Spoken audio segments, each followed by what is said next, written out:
Now, as the siege in Sydney continues, a tweet warning of a similar hostage crisis in Bengaluru has sent a shiver down the spine of the city police following the arrest of the alleged ISIS Twitter account handler Mehdi Masroor Biswas. Unidentified persons have tweeted a message on Twitter threatening to carry out a Sydney-like hostage operation in Bengaluru. Now, the City Police Commissioner M.N. Reddy has denied that the IT city was under any kind of threat. He insists the account is fake. Reddy is assured that the police force is ready to avert any such incident. Are you aware of this? Yeah, we are aware of that. There is a Twitter handle called ISIS_media. We will take these messages and so-called threats we'll attach such importance that it deserves.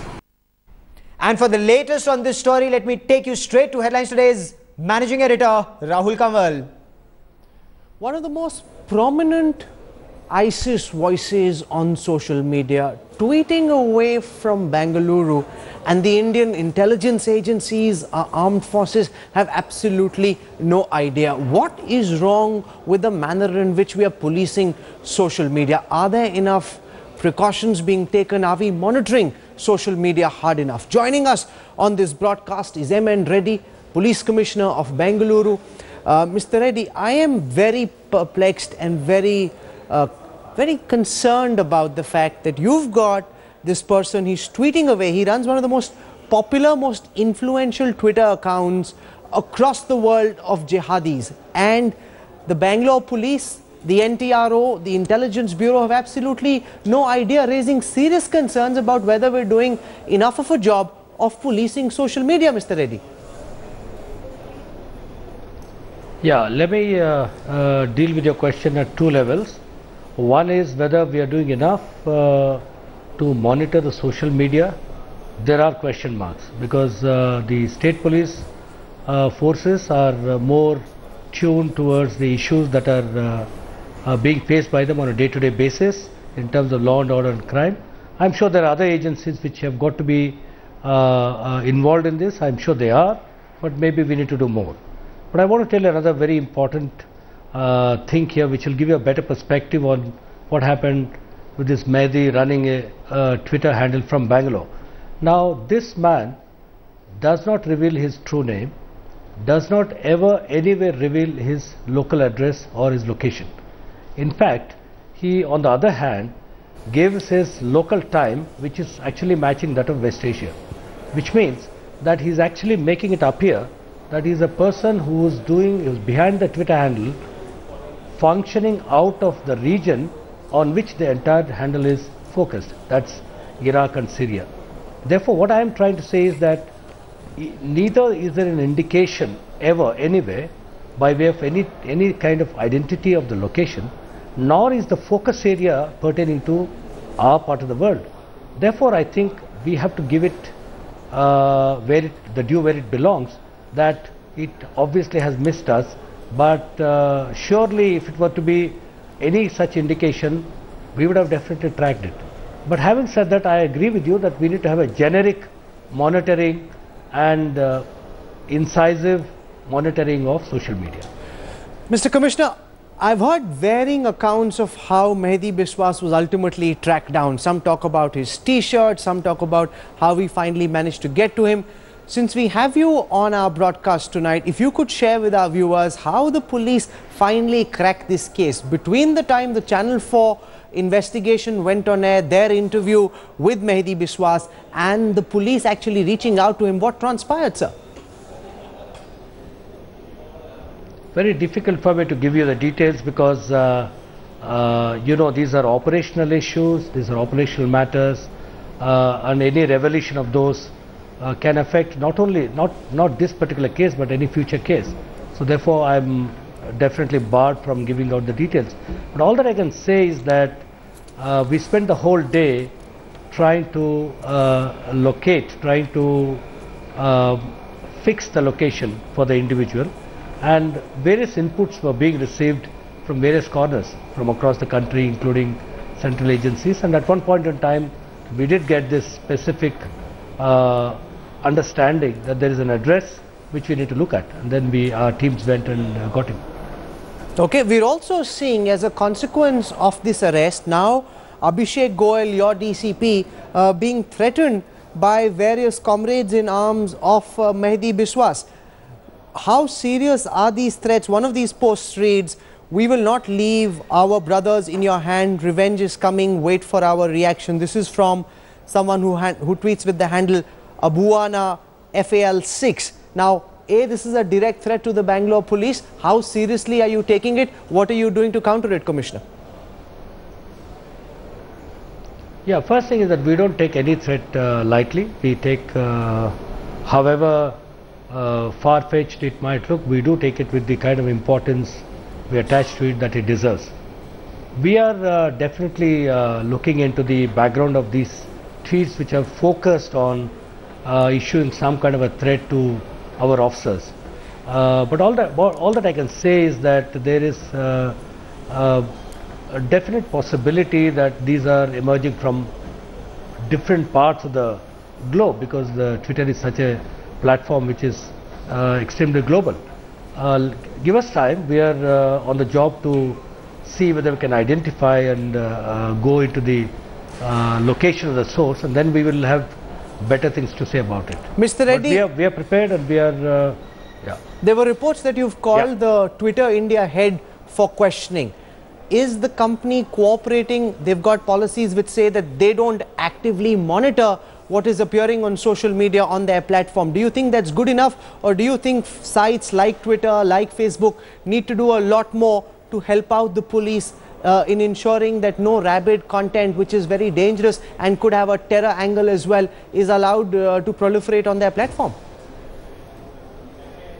Yeah, I'll deal with it in two ways. First is the factual part of our issuing a notice to the Twitter chief of India.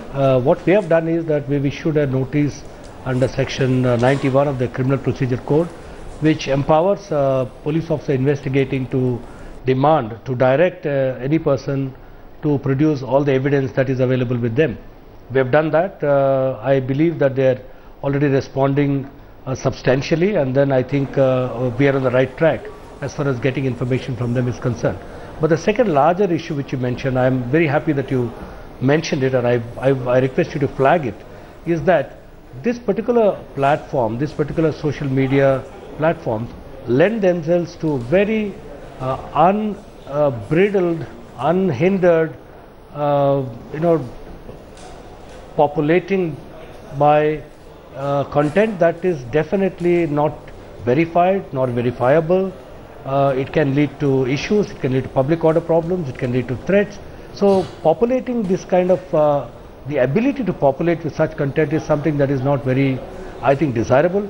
That is where these agencies, these entities like Twitter and Facebook, etc., there are many more, have got to put some internal checks and balances.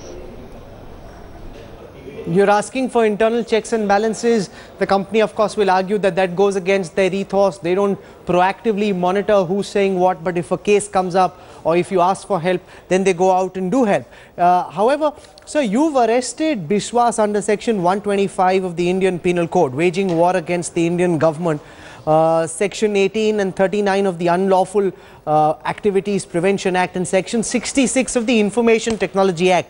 But some of the people that I was speaking to raised serious questions about whether we're in a grey area, whether the fact that this person is essentially a propagandist and hasn't done anything against India per se, and therefore is it really waging war against India? Do you believe that this new crime actually comes in a grey area, and that again is something that needs to be looked at very carefully? No, Rahul, you got it wrong as far as section 125 is concerned. It's not about waging war against India. It's about waging war or abetting waging of war against a friendly nation, friendly Asiatic power. So here we are not talking about his waging war or abetting waging war against India, but abetting waging war against a friendly Asiatic power, which is Syria and Iraq, for example. So definitely the activities that he indulged in, as things stand today, prima facie to us, look clearly in a manner that he incited, he kind of instigated people to either join this movement out there in that area, in that part of the world, or those who are already there, they were given moral support by him. For example, he says when one individual UK British citizen young man goes and then he dies, he says, may Allah take you to heaven. And this Twitter community is hearing it. I mean, it's like, as you know, when you tweet, the entire 18,000 people who are on your group, they all hear it. So there is no doubt in our minds, as things stand, that he incited and instigated the people who are waging war against a friendly country. Okay, and one final question before we let you go, because what happened in Bangalore was followed up by the unfortunate terror attack in Sydney, raising very serious questions about whether the ISIS has become the #1 global threat confronting policing agencies, and whether India has done enough to be able to deal with the threat of the ISIS. As the Commissioner, one of the most prominent metropolises of India, how confident are you about being able to take on and beat the ISIS? So do you believe that the true manifestation of how big this threat is only now beginning to unfold, sir? Well, Rahul, I mean, we live in the days of being very dynamic situations. There are forces, there are entities that fade away, there are entities that crop up. There was Al-Qaeda, there was Indian Mujahideen, there are many other groups, and we have another group which claimed some amount of serious following in that part of the world, but there could be a point of attraction for some misguided youth or individuals in this country as well. But all that I'm saying is that we have surely we have our fingers on the pulse of what is happening. I'm sure that we will monitor it. I'm sure that we will be step in step with developments as they take place. Okay, I'm going to leave it over there. M.N. Reddy, Bengaluru Police Commissioner, for joining us with your thoughts. Thank you very much. Clearly a threat that is only now beginning to emerge, and it's a huge challenge for all our investigating agencies to be able to cope with the ISIS threat. Thank you, sir, for joining us tonight. I want to go across now to Pawan Duggal. He's one of India's leading cyber law experts, and we're seeing some grey areas crop up here. Huge concerns about cyber security. The fact that you've got this propaganda sitting in India and Indian intelligence agencies have absolutely no idea about it. Where do you think the flaw really lies, Pawan? What do you believe needs to be done so that we're not found asleep the next time round? If there are more Mehdi Biswasis, what needs to be done proactively to go out for the police and get them? Couple of things. When we amended the Indian cyber law in 2008, we were well ahead of our times because we incorporated cyber terrorism as an offense. We made it punishable with life imprisonment and fine. But from 2009 to 2014, there has been a dramatic change in the way how cyber terror outfits are constantly reinventing themselves so as to not get on the wrong side of the law. And consequently, we now find that though India has not yet invoked Section 66F till this case, now the very fact that we have started invoking this section, we begin to start realizing have our efforts been enough? Primarily so because merely when you are tweeting things out on Twitter, is that enough for you to actually be held criminally liable? Now, in a scenario like this, some couple of thoughts immediately come to my mind. The first thing is that as a nation, we should be crystal clear. We cannot fight the war against cyber terrorism by a single solitary section in the law book. We will need to now not only revisit and revise this section, but also go ahead and try to come up with broad language and parameters so that these emerging new avatars of cyber terror activities are appropriately covered. Number two, I think we also need to create enabling presumptions in law, because we have to appreciate it will going to be a huge challenge for the law enforcement agencies to go ahead and collect electronic incriminating evidence of a transnational crime like this, more so when even the Twitters of the world are located outside the territorial boundaries of India. And more significantly, we will have to ensure that the said evidence is proved in accordance with the Indian law of evidence under the Indian courts. And thanks to now the Supreme Court judgment. No, so let me ask you a straight question, Pawan. Where do things stand as of now? If a propagandist has been putting out material which goes against the interest of an Asiatic power in alliance with the Indian government, that section 125 which the Commissioner was referring to, is that strong enough to actually convict him, or do you believe that this is actually a grey area in our law, Pawan?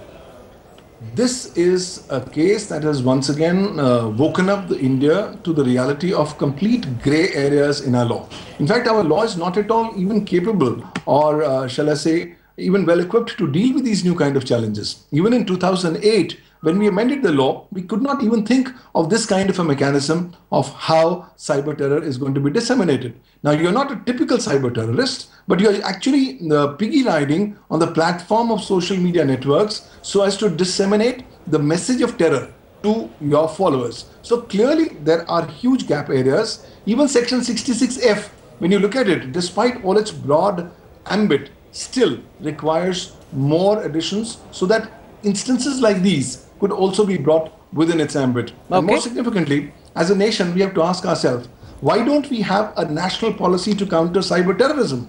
We have no such policy. No stakeholders are at all informed of what they need to be doing in the event a cyber terror attacks takes place. Okay. So I think this should be the beginning of a journey of discovery for India. Well, and we need to wake up and move fast, because this journey cannot take forever. You're in fact contradicting the Bangalore Police Commissioner and suggesting that it isn't as open and shut as he would like us to believe that it is, and that this is a grey area that the Indian police force and our lawmakers need to look at very carefully. Pawan Dugal, for joining us tonight with your thoughts, thank you very much. And I want to go across live to Brisbane. Joining us from there is Dr. Ashutosh Mishra. He's one of the leading experts on security, terrorism down under.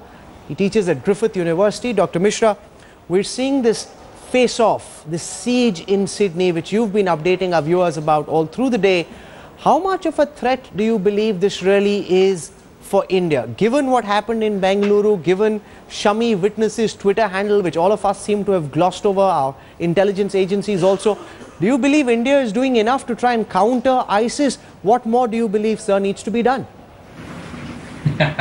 There are lots of questions in one single question, Rahul, here.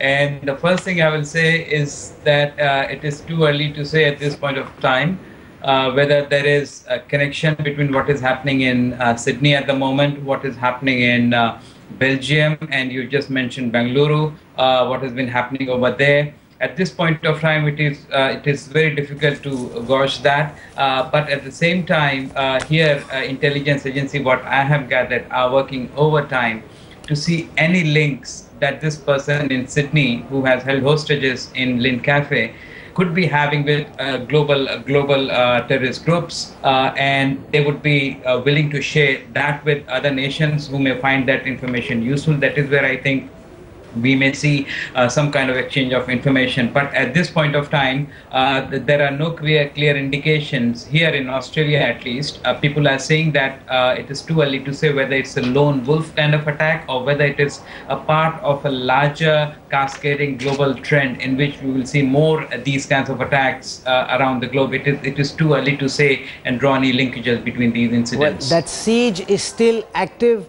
And of course, the first priority is to ensure that all those people are evacuated safely. We will keep coming back to you, Dr. Mishra, for more thoughts and perspective on what this new threat really means.